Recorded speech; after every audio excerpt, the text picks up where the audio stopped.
Ba-da-da-da-dum. Okay, are we running? Are we running? Are we running? Let's check this. Okay, should be live, should be coming through. Yeah, everything seems good. Okay, hello, ladies and gentlemen. Welcome to the end of the week live stream. It has been another interestingly long week in various ways, but either way, I hope it's been a good week for you. But yeah, it's been a bit of a tough one. Been a bit of an active Friday as well, actually, having a lot of stuff to juggle, as it were.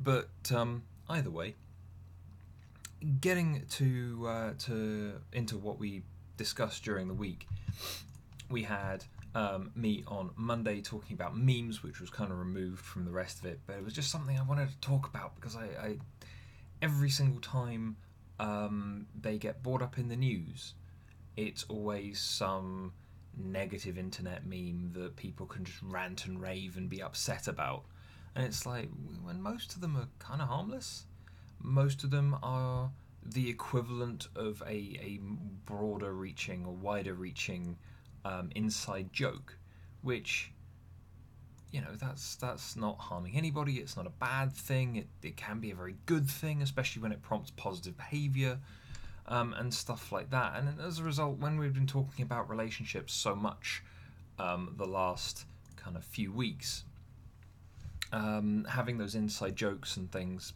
they're the building blocks there. If we go back to DVEI, which, you know, there's a full playlist from what I recall of DVEI stuff for you guys to take a look at if you haven't already.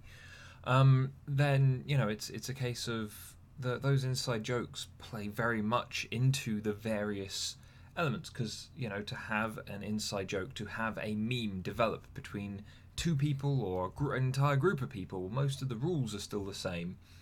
And so when we're talking about the direction or the focus within the interaction, then yeah, there's got to be some of that, because otherwise there's no joke. There's no two people coming together on a path of amusement and laughter and whatever else along the way.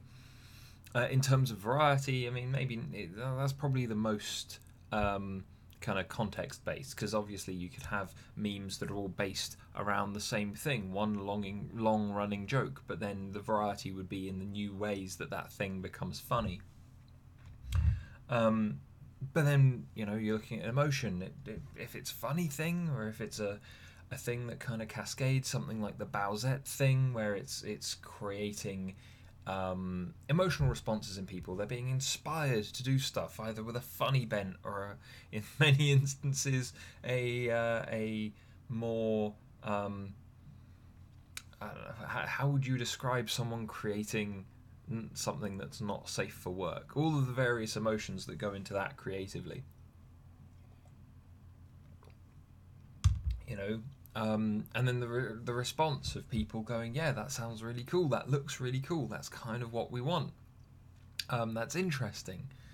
And then, you know, the immersion angle, you need to be living in that moment. You need to be paying attention to what's going on to make the most of it, so that in joke becomes my phone going off in the corner over there.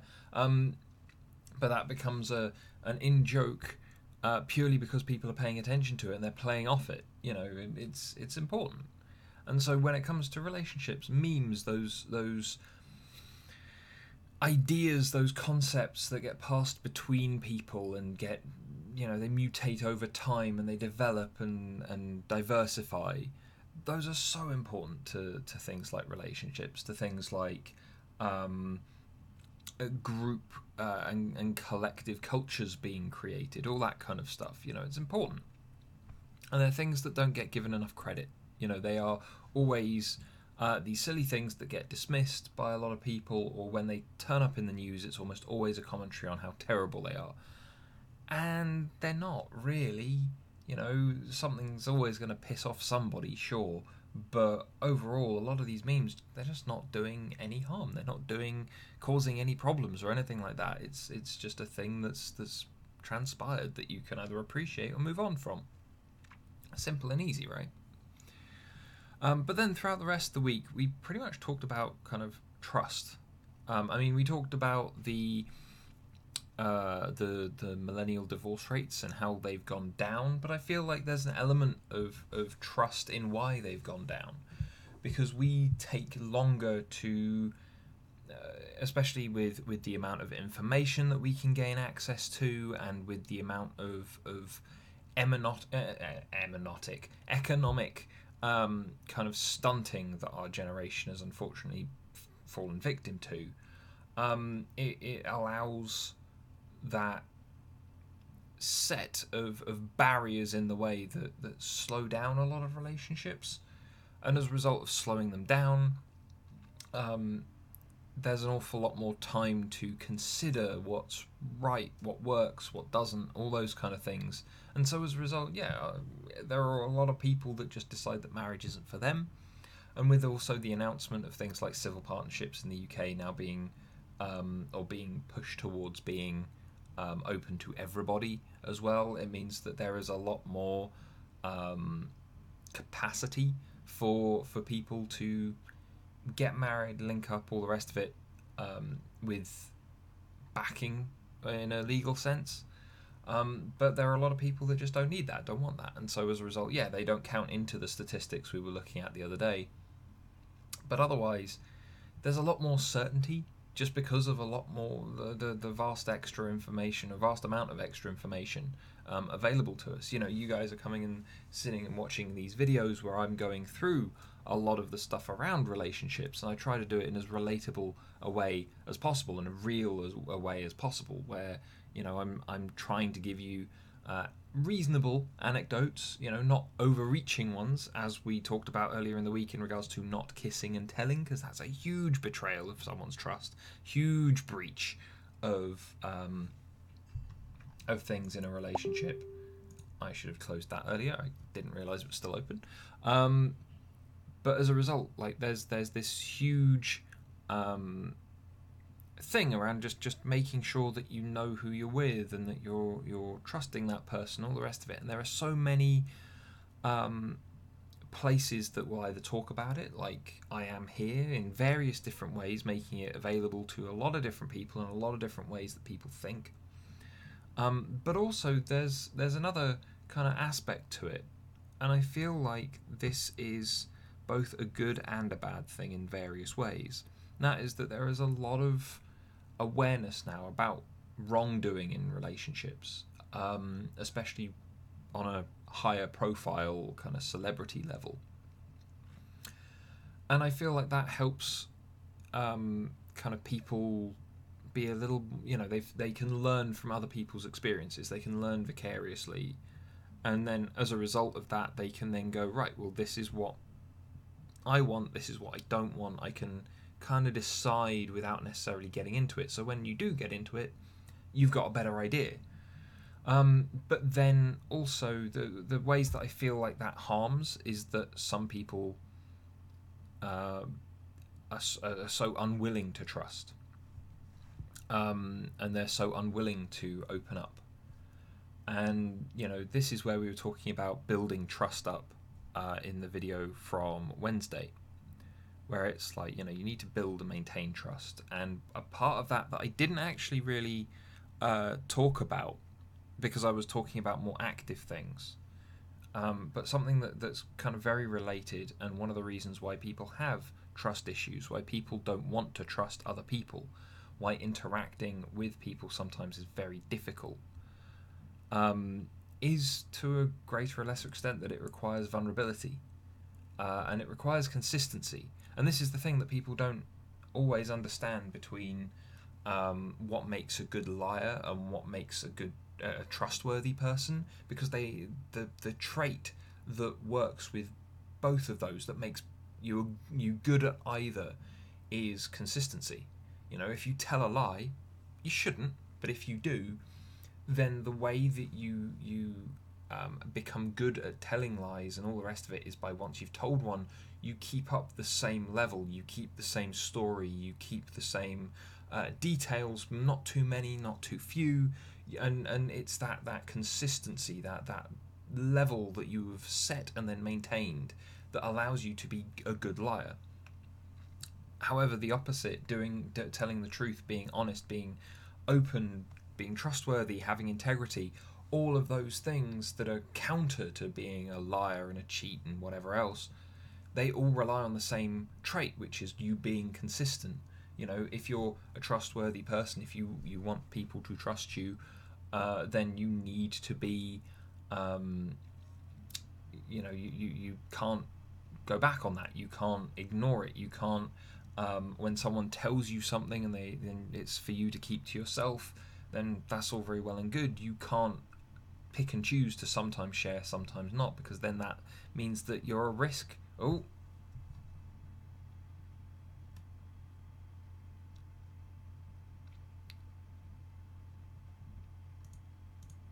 Something broke there. Something broke for a moment.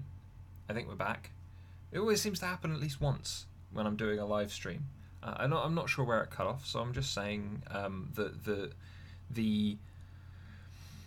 the overall thing with trust is that it relies on consistency as much as anything else, and to trust someone else and to be trusted, they're not two different sides of the same coin either. They're for you to be a trustworthy person, and for you to trust someone with things, there has to be vulnerability in there. You have to expose yourself. If you're being trustworthy, then you need to potentially expose yourself to various things from people that you might not agree with, you might not like, that might worry you or upset you. But you then, once you've taken them on board, if you're being trustworthy, then without particularly drastic situations transpiring, you keep it to yourself, and that's the consistency kicking in. But you're also, you've made yourself vulnerable, you've made yourself a passive individual to receive whatever it is that other person is giving you, and they're basically never doing anything with it, without that other person's involvement. Which is, again, where we're talking about not kissing and telling earlier in the week. If you're both there and you're both talking about your sex life with friends or whatever else, fine, by all means, share as much as the two of you want to. If it's by yourself, though, you shouldn't be sharing it with your best mates, you shouldn't be sharing it with anyone. Admitting to, yes, I am in a relationship and it is a close relationship with this person, fine. But then after that, it should be, if you want to share your preferences and your thoughts and things like that, then by all means. But going and diving into everything that's around that other person, that's a slightly different matter. That's their business, that's their attitudes, that's their opinions. Stating facts, certain situations, things like that, sure, fine, whatever, especially if they do also still involve you. But otherwise, you shouldn't be throwing out everyone else's information that you have access to either. Otherwise, though, then you have to look at kind of trust more generally, and again, it's whenever you say that you're going to do something, whenever you take on someone else's information in confidence, then you have to persist with that. You have to be consistent. I would be a really shitty coach if I didn't, if I couldn't abide by confidentiality. Not only would I end up in a lot of hot water in various ways, but whenever I go into an interaction with a client or with anyone else, one of the things that I sit down and go through is a contract and a code of ethics. The contract and code of ethics includes things like, I'm going to keep your information confidential and safe and secure.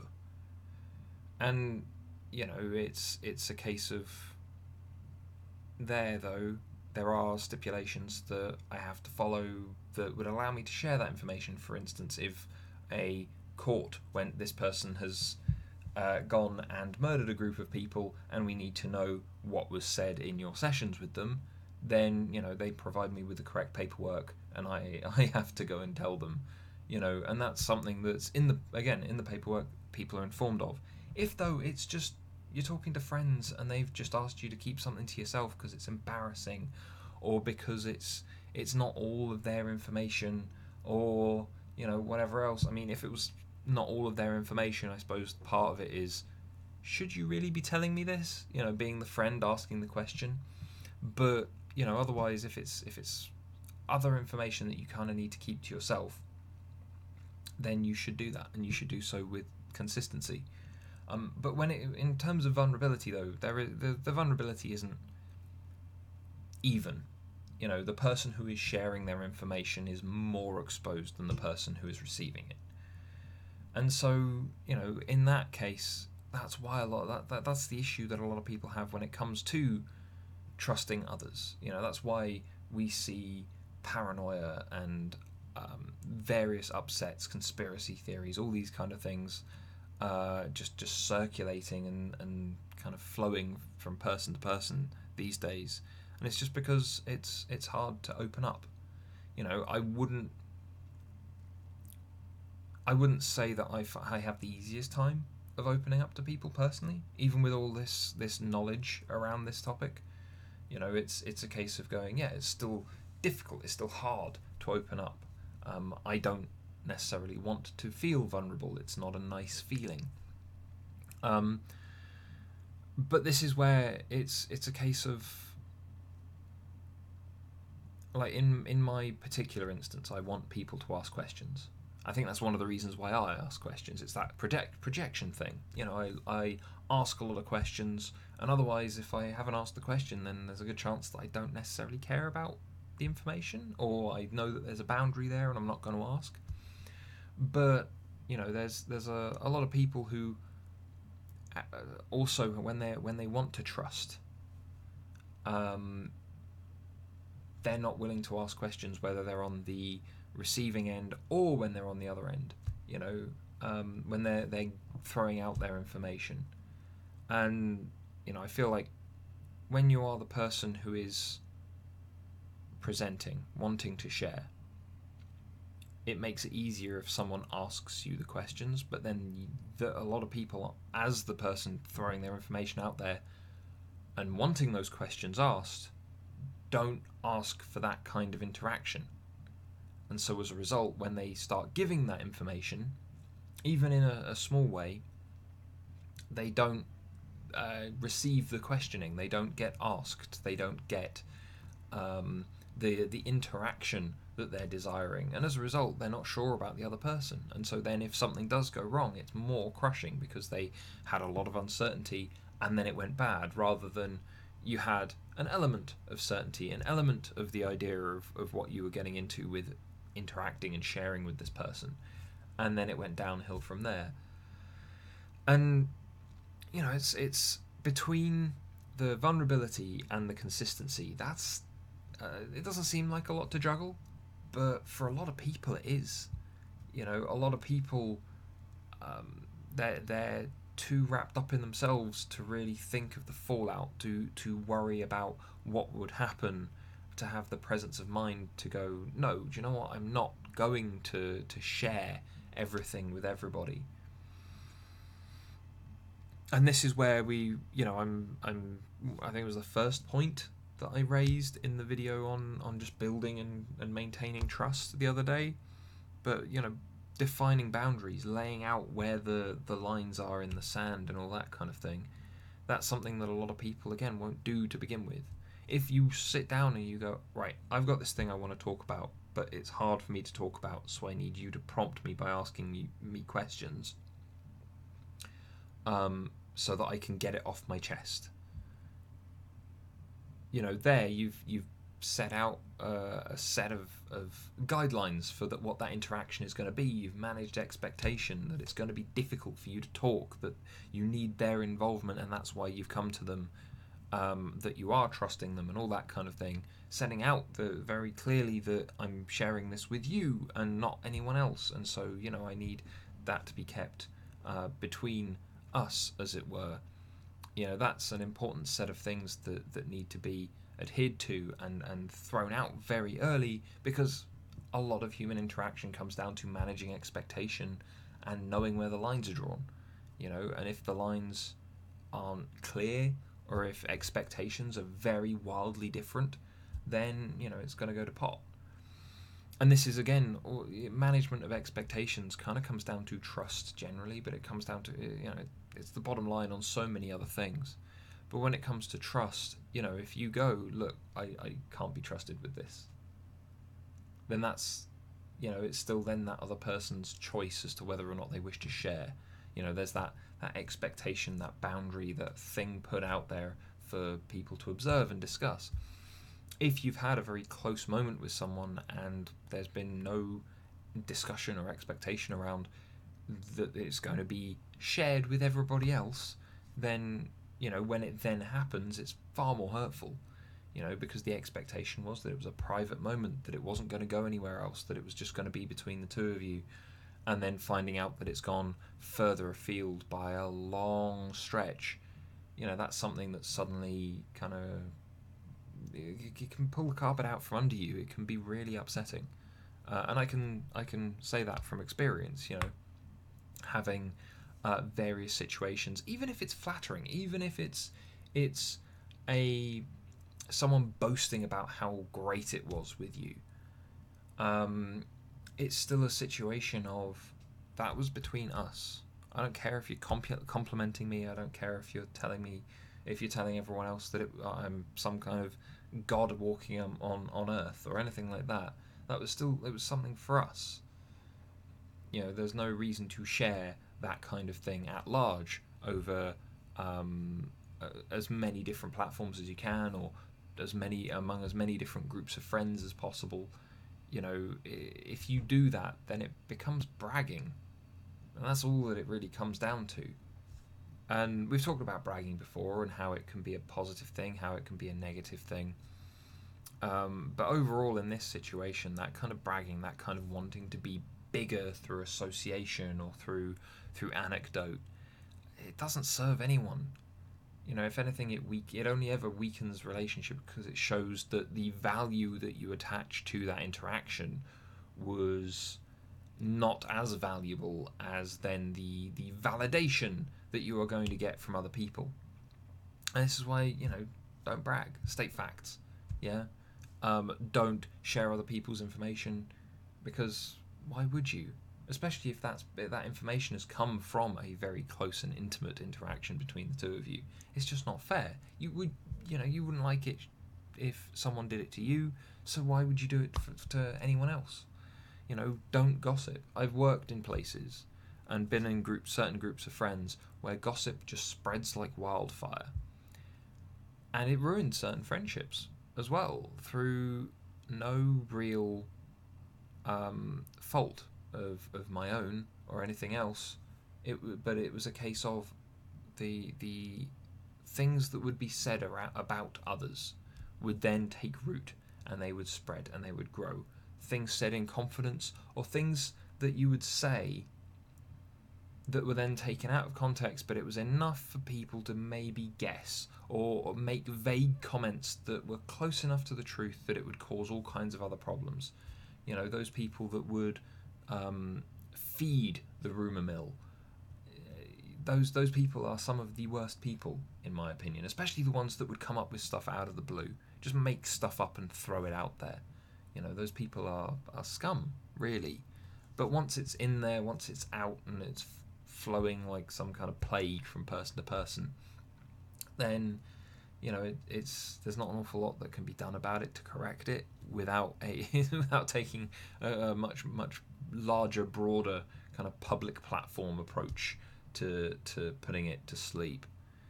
And this is where, when we were talking about using what you've learned before, can be really important. Like it from the way that I now try to put information across and manage things and just be very plain.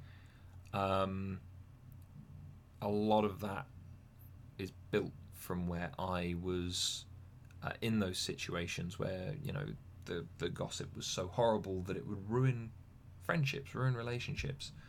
People that I maybe cared about would have well, they have done. They've turned round to me and said, "Oh, you're a terrible person." I've gone, "Why? Where the fuck's this come from?" And then it's turned out that someone heard from someone, from someone, from someone else, from this person, that something appalling had gone on or something bad had gone on, and I was the cause. It's like I can legitimately prove that I wasn't there, you know, and all that kind of stuff. It's the same kind of people that we now see in the modern day making up stories around victimhood. The Rolling Stone gang rape story that was provably false, that came out a couple of years ago. You know, stuff like that. Because there's so much leverage now for people who don't trust others, and who want to feed the distrust of others, and who want to inform negative views of other people, cause further isolation. People who want to just score points and gain advantage as a result of joining a side or feeding into their narrative. You know, it doesn't really help anybody, and it degrades the trust that can be formed in much larger groups.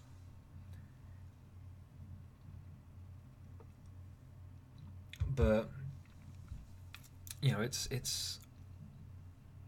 tough. But this is why it's so important to expect those differences. Look to learn how to compromise where you're looking for that win-win rather than having a win-loss.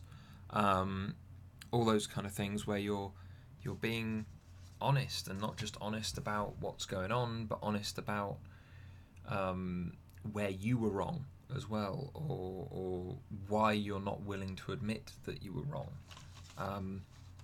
Asking why vulnerability maybe scares you. You know, there are lots of people who won't trust, or who don't want people to trust them either, just because they don't want to be in those vulnerable situations. They don't want to be in those places. They don't want to be relied upon. They don't want to have to commit to a consistent behaviour around something.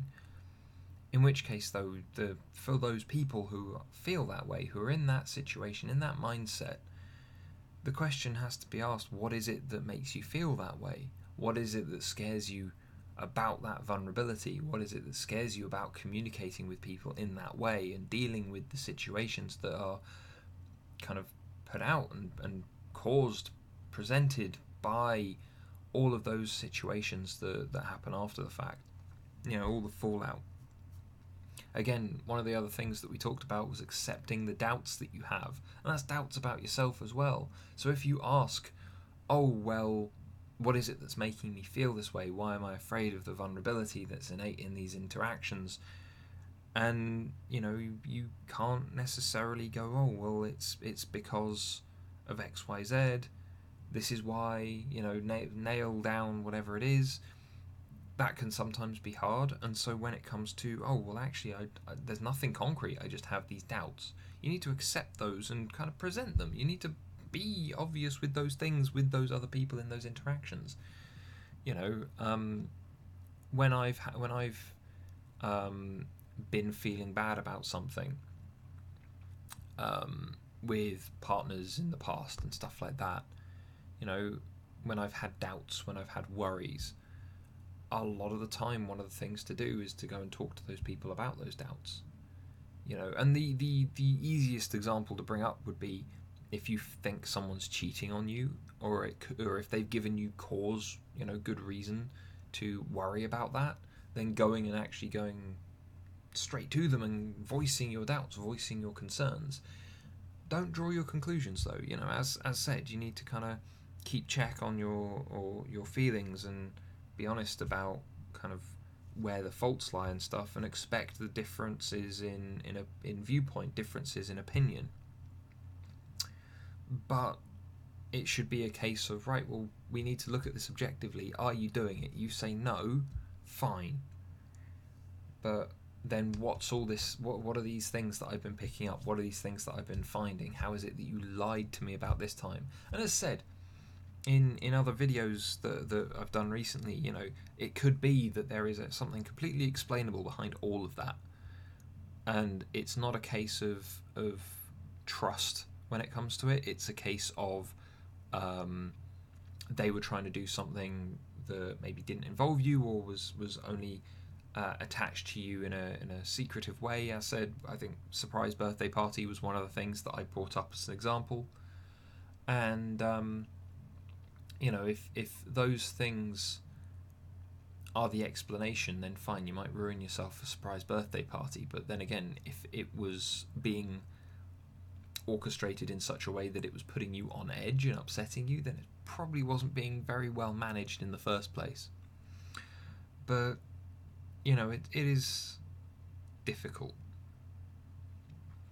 and this is why the communication thing that I keep bringing up again and again and again is so important, because in those millennial divorce rates where it's been dropped by, I think it was 18% from what I recall,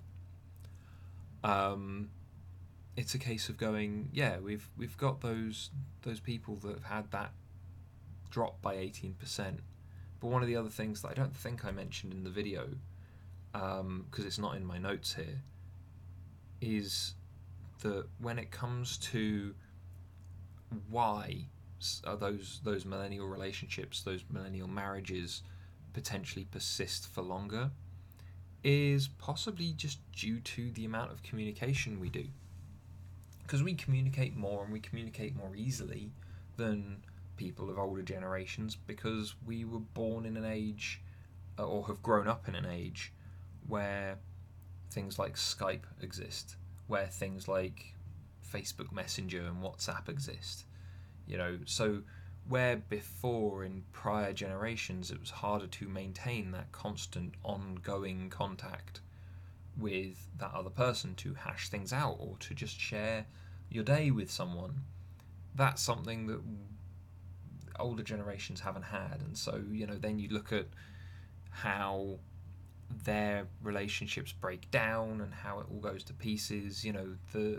I'm one of these people that will, if I see an article of kind of reasons why, like top reasons why divorces have been happening, seeing that one of the more recent ones from, I think, the last year, it might have been either last year or for this year so far, seeing Fortnite listed as responsible for a whole load, for a couple of hundred or so, if not more, of divorces in the UK. And it's like, right, okay, well, that's a new phenomenon, but then looking at it again, how is it that potentially there are an awful lot of relationships that have been completely unaffected? There are always more questions when you look at those statistics, and they have their very limited scope, and they don't look at the interconnectivity innate in just life. How your hobbies, how your relationship, how your work, how the friends that you had early on, the background that you've got, the way that you work internally, the way that you think about things, the way that you process information. There are so few studies that take all of those different things into account and then apply them to the situations that we do care about, like divorce rates. They don't look at why things are working, or why those rates have gone up and down in full. They'll go, oh well, it's because there are fewer groups getting married, and of the ones that do get married, the investment has essentially been higher for them, and they've had to put more work in, and there are larger reasons for them to stay together in that legally bound relationship than not. So there are all these other factors, and it's like, yeah, but what about the people? Because you're still looking at it like a number. Oh well, yeah, there are all these other factors. Yeah, all these other factors that you're measuring in other studies. What about the people? Are people who are more communicative with their partner going to stay with them long term? It's something that's assumed in a lot of ways, and there have been various studies that have shown it. One that I covered with you guys beginning of the year, I think, March, April time, from what I recall. But with that study, it was a case of going, yeah, okay, people in long-term relationships have a higher satisfaction in their relationship because they communicate more, because they don't have to get distracted by each other or by the things that are going on, the things that are going wrong, and then they can find their way to each other when they're both able to, when they're both happy to, when they're both best prepared to do so. And so as a result, they've learned to appreciate and love and care about that person without them being there. So it's not, oh, well, she's got an amazing ass. Oh, he's just the perfect Adonis looking individual, or they just blow my mind at sex. There's none of that, or at least a lot less of it than there would be in a always face-to-face relationship.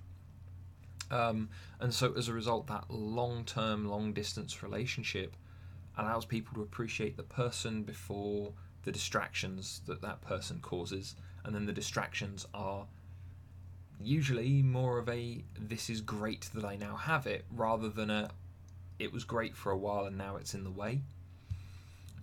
And so, looking at that, we can see that, probably the communicative aspect, or the fact that people have to talk more earlier on, is more useful and more worthwhile. Some of the other things, though, that I've seen, I don't know, like I've seen a few kind of sponsorships and things, and I kind of glanced at it a little bit. But there's a new dating app for serious kind of relationships where, oh, we're looking for meaningful, real relationships. I think it's called Hinge.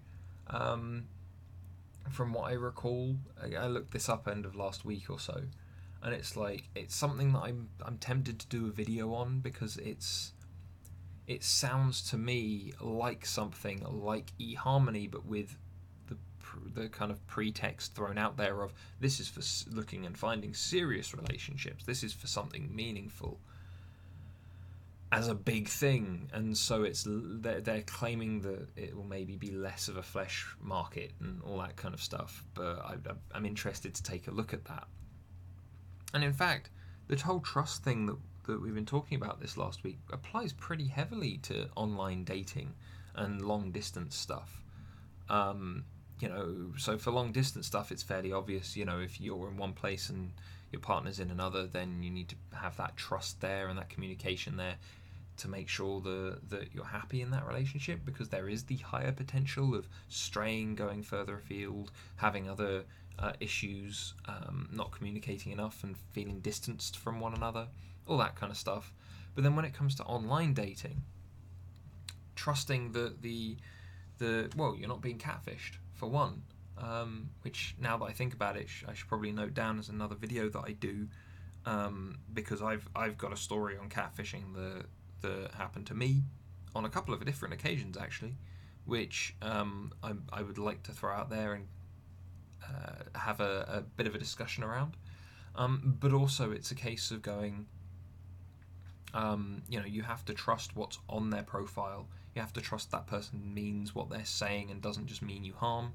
And this is one of the things that comes up a lot with kind of sexual predators in online chat rooms and stuff like that. That was a substantially big problem that got raised a lot when it wasn't so much of a big problem, and these days gets left to the side a little bit more.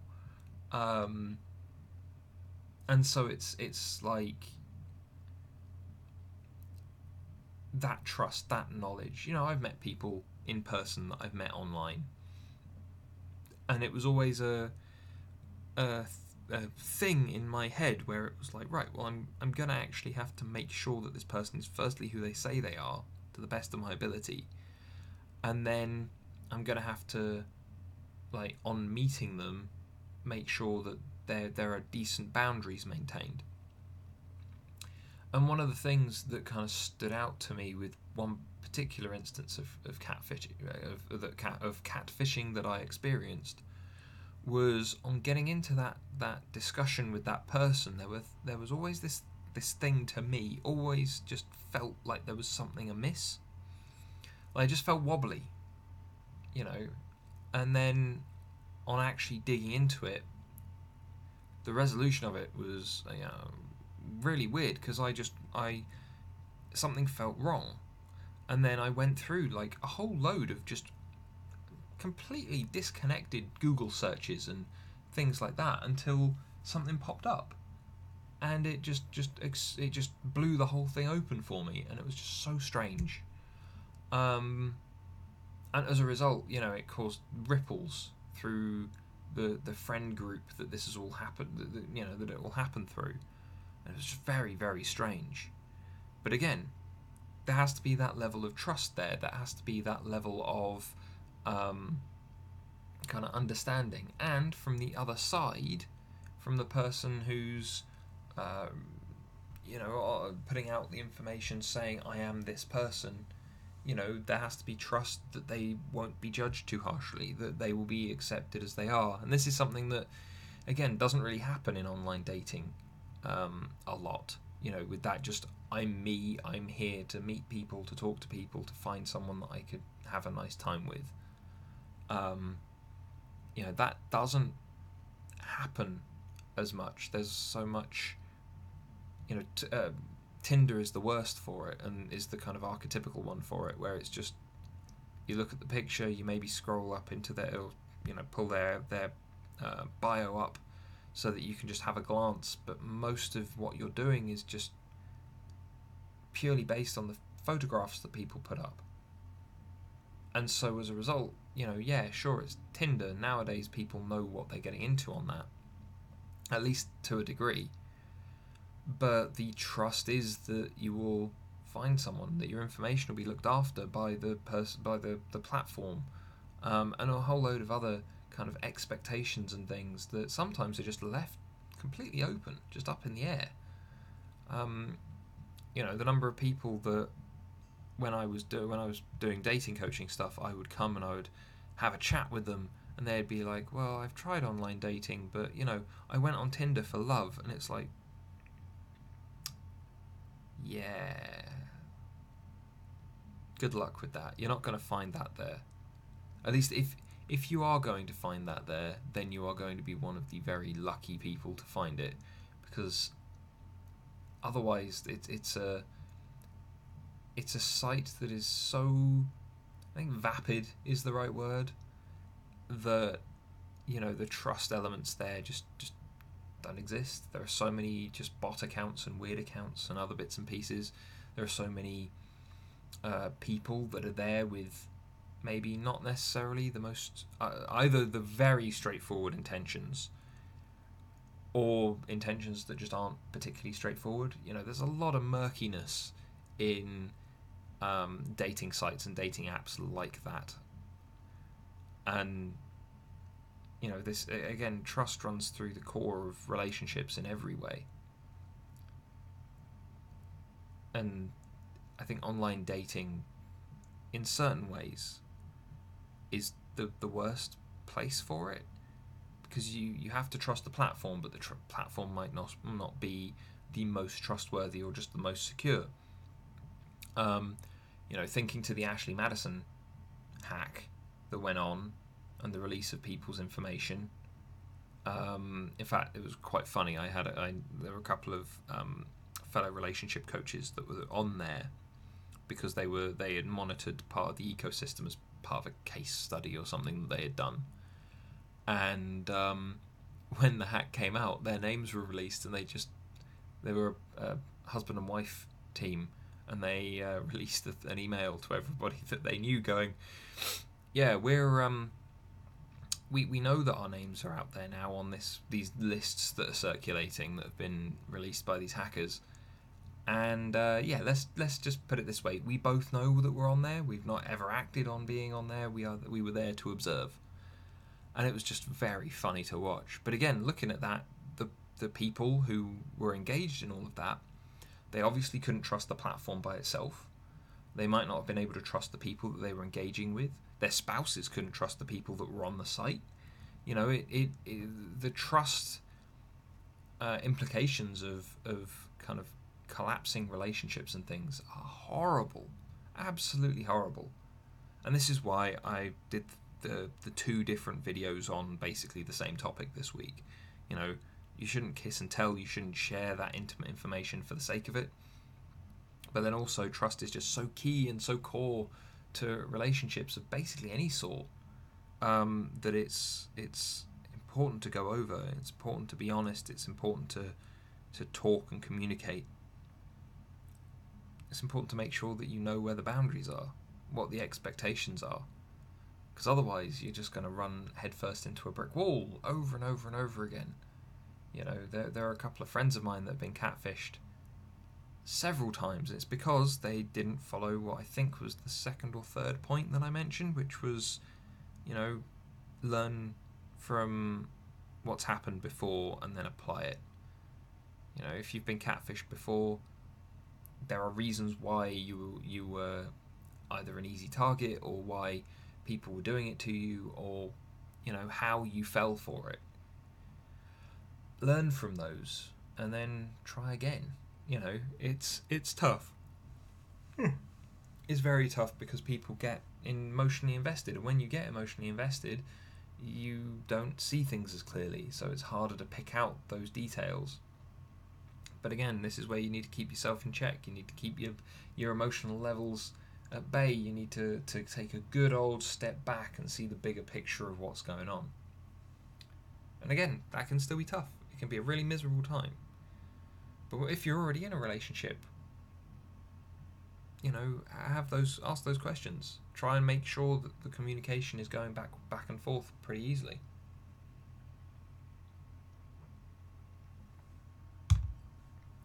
Because if you don't, then you might end up ruining something that would have been great.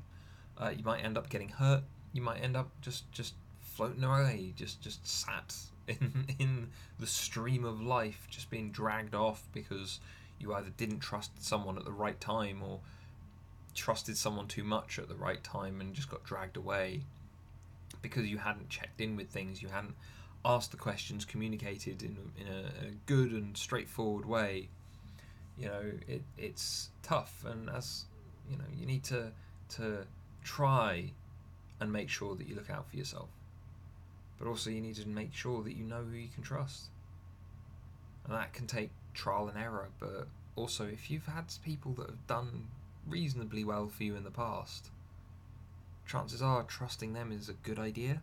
You know, if you've had something bad happen, if you've had a tough time, then, you know, go and talk to those people, let them know what's going on. You know, trust those people with helping you. And if you're finding it hard to trust someone in your friendship group and stuff, there are always therapists. There are always people like me, coaches, that can help you find a way forward, or who can deal with the things that you've been through, or whatever else. You know, if you've got stuff that you need to get through from your past, or issues that are bringing you down, you know, mental health or whatever else, go talk to a counsellor, go talk to a therapist. But if it's something like moving forward, just getting past stuff, getting back on the ball, just moving into a better place, or something that you can do in the moment to build the future that you want, you know, fixing things, a coach may very well be the way to go, because they won't take up more of your life, they won't get in your way, they won't poke and prod at you in any way that they haven't already agreed with you. They'll just sit you down, build that plan, and get you going on it. Whilst obviously that might not help for everybody. You know, you might be in a real issue, real problem, based on stuff that's happened to you in the past, stuff that's screwed you up now. You know, coaches, we will deal with your values and beliefs. We'll deal with your limiting beliefs. We'll break those things down with you as we're building your new pattern to find your way forward. But you know, we can't do all of the things that, say, a clinical psychologist or a CBT therapist or something like that can do for you. You know, because there are things that they have access to, things that they are trained to do, that stretch kind of further into the past to allow, you know, to facilitate the future.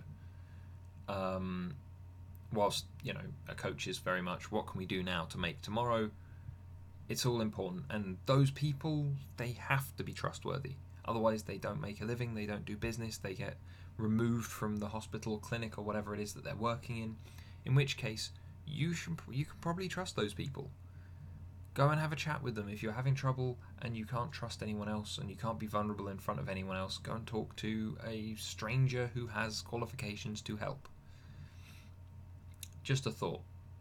Kind of plugging my own industry and my own business here, you know. Silver Mountain Coaching. Come talk to me if you've got something. We can try and sort something out. We can arrange things. Obviously, I charge. But also, there are the comments on this video, comments on any video. The number of videos where I've been doing gaming stuff, and then someone's found their way to another video and gone, oh, well, this was actually really useful. You know, seeing those comments is great, but if you've got more that you want, more that you need, more that you want some information on, or some help with, or just to bounce some ideas around, leave those comments on those videos. You know, I will see them, I'll find them, and I will either try and make them into their own videos or I'll reply there, depending on what they are. You know, I realise that I've maybe been more lax on replying to comments because I've been busier, the same way that I've not had the time to sit down and do everything that I've wanted to with my blog. You know, just a lot of spinning plates, a lot of things to juggle at the moment. But, you know, moving forward, that's a thing that I want to get back on top of and sort out, you know. But it's a case of getting to work with you guys on those problems, to talk about them. You know, all of these videos that I've been doing on relationship stuff recently, all of them stemmed from the survey, which, by the way, link is still down in the description on this live stream or on this video for you guys to take a look at and throw me some feedback if you want to. But it's like a lot of the stuff that I've been throwing out there, that I've been kind of doing the last few weeks in regards to the relationship videos and things, the diving into things, the lists of ideas and tips and stuff like that to use. All of those came from you guys talking to me and telling me what you wanted, telling me the interesting things that you want to see, and I'm more than happy to dive in on those. You know, in which case that's kind of what I want to see more of from you guys. You know, if you've got worries, if you've got complaints, if you've got other things, let's talk about them. Let's see what we can discuss in terms of how we can move forward for you, or how we can make things work.